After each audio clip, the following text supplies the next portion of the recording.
15កើតខែពេញបូមីព្រះពុទ្ធប្រសូតពីផ្ទៃព្រះអូតូព្រះមេត្តាក្រោមដើមសាលព្រឹកអ្នកប្រាជ្ញបារមីល្បីល្បាញក្នុងលោកាព្រះអង្គមានព្រះនាមថាព្រះសត្វធុតប្រសិទ្ធលោកាវិសាខបូជាថ្ងៃ15កើតខែពេញបូមីក្រោមដើមពោធិប្រឹងព្រះអង្គត្រាស់ដឹងអស្ចារ្យសម្រេចព្រះធម៌សុខំផុតទុក្ខកិច្ចលែងទន់ហាឆ្លងផុតវាលវដិតសង្សារកាត់ចាស់ឈឺស្លាប់និព្វានវិសាខបូជាថ្ងៃ15កើតខែពេញបូមីក្រោមដើមពោធិព្រឹកព្រះពុទ្ធបរិនិព្វាន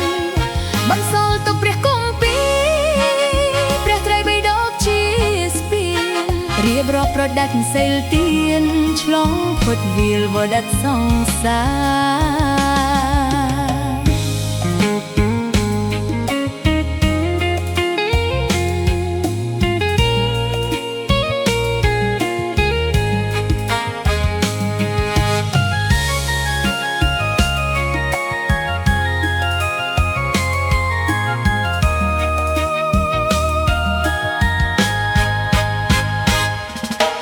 វិសាខបូ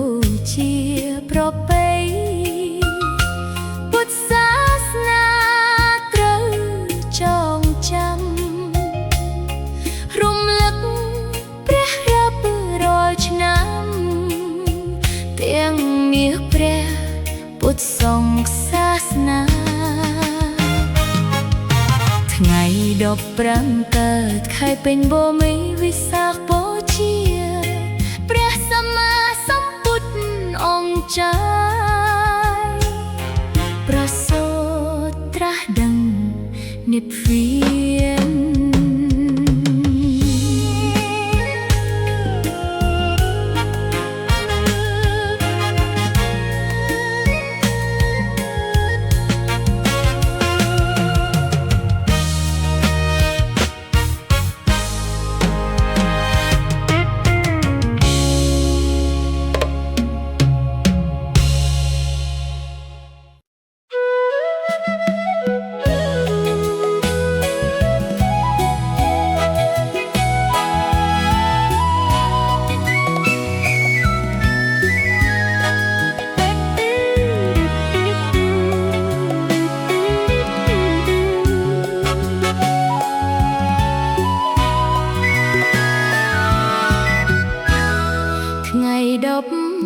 15កើ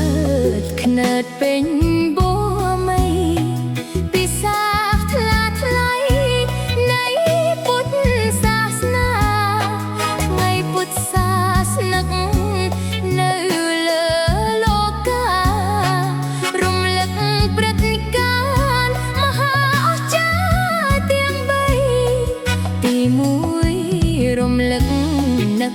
ព្រះសង្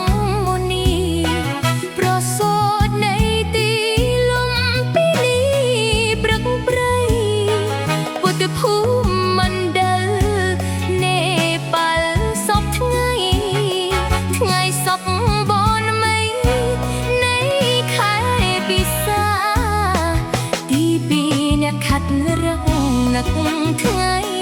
ត្រាស់ដឹងព្រះពុទ្ធពេលនឹង35វាសាក្រោមដើមពោធិថ្លៃបារមីចន្ទ្រាពិសាខវេលាខុសគ្នាតែឆ្នាំរំលឹកទី3ថ្ងៃព្រះសម្ពុទ្ធថ្ងៃ